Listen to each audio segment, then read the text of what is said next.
Sa kwentong ito, makikita natin ang isang pamilya na unti-unting nilalamon ng isang misteryosong bisyo na tila may kinalaman sa isang multo. Ang ating bida ay nagdesisyong tuklasin ang katotohanan sa likod ng kakaibang pagbabago sa kanyang ama at kapatid. Sa kanyang paglalakbay sa gilid ng gubat, makikita niya ang multo na pinaniniwalaang nakikipag-inuman sa kanyang ama.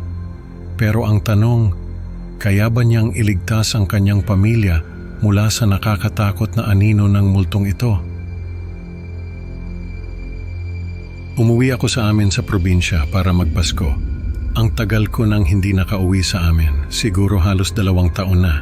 Sa Maynila kasi ako nagtatrabaho at dahil sa dami ng trabaho, hindi ako makauwi sa amin.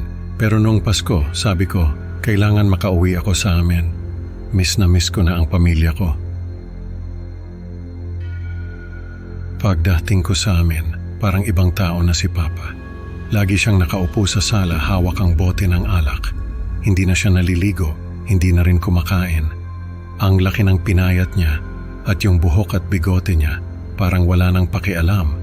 Nakakalungkot kasi hindi naman siya ganito dati. Tinanong ko si Mama kung anong nangyari kay Papa.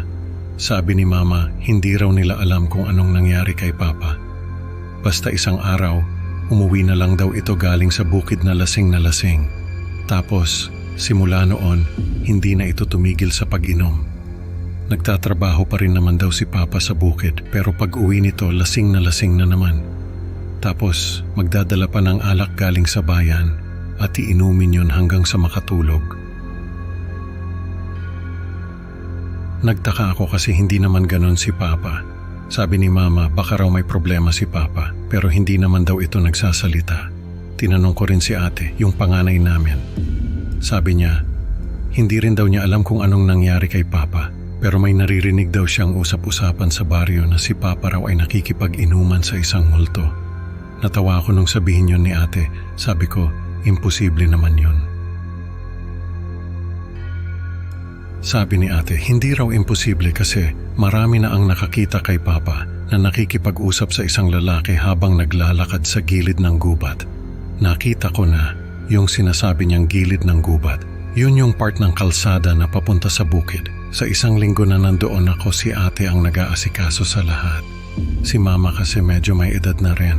Pero si Ate, kahit abala, parang may lungkot sa mga mata niya. Parang hirap na rin siya sa sitwasyon namin.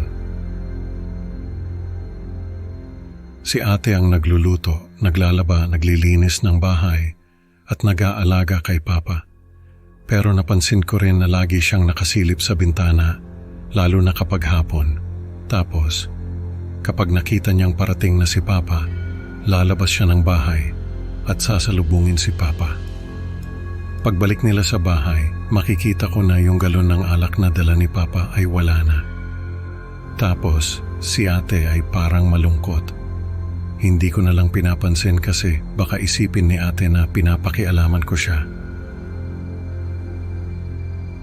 Tumating yung birthday ko, December 20 ang birthday ko. Nagluto si Ate ng pansit at ginataang manok. Tapos nagdala rin ng cake si Mama.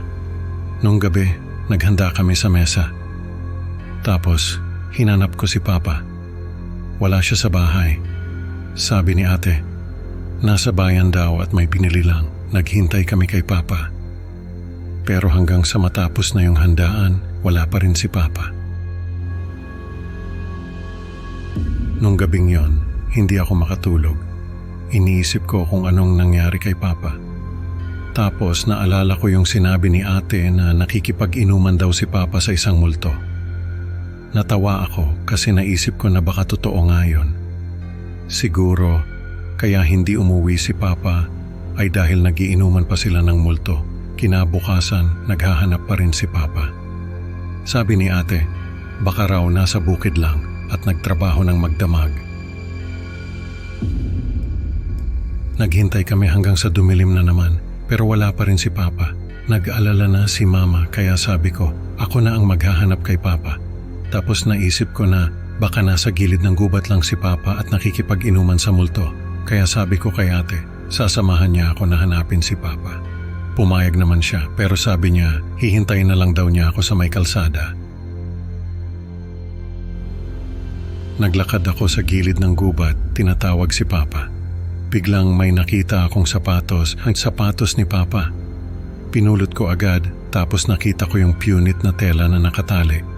Galing yun sa damit niya. Parang sign na para hindi siya mawala. Pero bakit parang nawawala pa rin siya? Kaya bumalik na lang ako sa kalsada. Si ate naghihintay sa akin. Sabi ko, hindi ko makita si Papa. Pero ito yung sapatos niya. Naglakad kami pa uwi.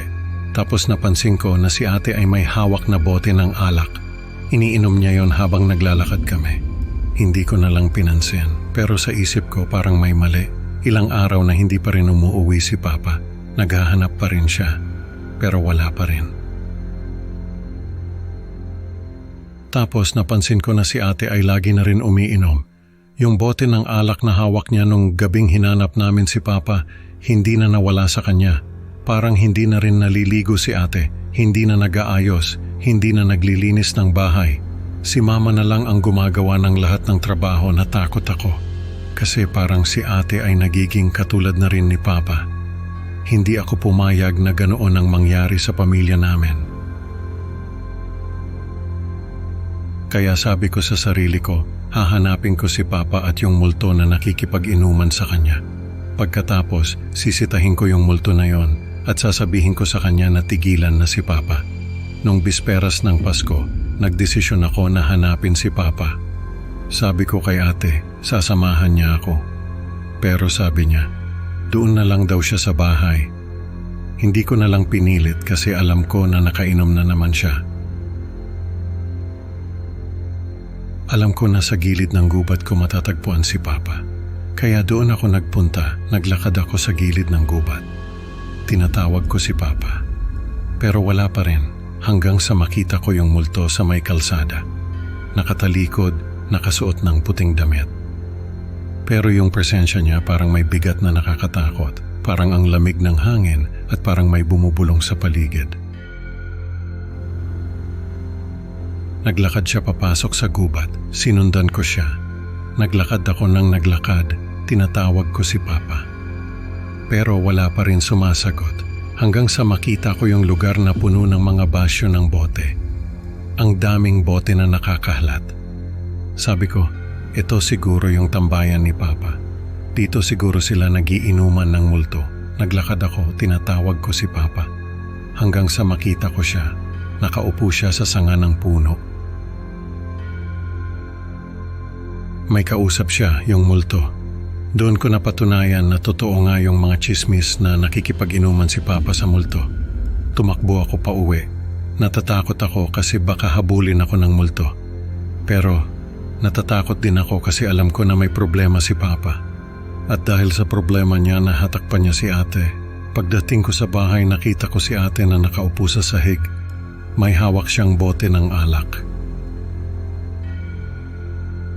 Sabi ko sa kanya, nakita ko si Papa. Nakikipag-inuman siya sa multo. Sabi ko, tulungan niya ako na iligtas si Papa. Pero sabi ni ate, pabayaan na lang daw si Papa. Pero alam ko, hindi pwedeng ganito na lang.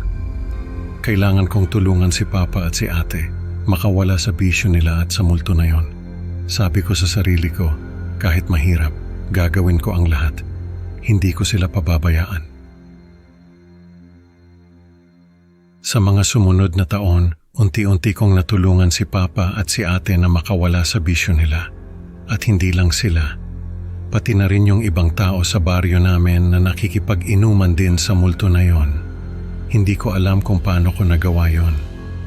Pero sa tingin ko, dahil yun sa takot na naramdaman ko nung makita ko si Papa at yung multo. Naging matatag ako dahil sa takot na naramdaman ko. Parang naging sandata ko yun sa kahit anong problema. Hanggang ngayon, yun ang pinanghahawakan ko. Sinasabi ko sa sarili ko, kung nalampasan ko yung multo na yon, kaya ko rin ang kahit anong multo ng buhay ko. Sa kwentong ito, natutunan natin na ang mga bisyo ay parang multo. Unti-unting nilalamon ang ating pagkatao. Salamat sa pakikinig mga ka-creepy. Huwag kalimutang mag-like at subscribe para sa mas marami pang nakakakilabot na kwento. Excited na akong makasama kayo sa susunod na upload. Tandaan, sa dilim ng gabi baka may multo ring nakikipag-inuman sa tabi mo.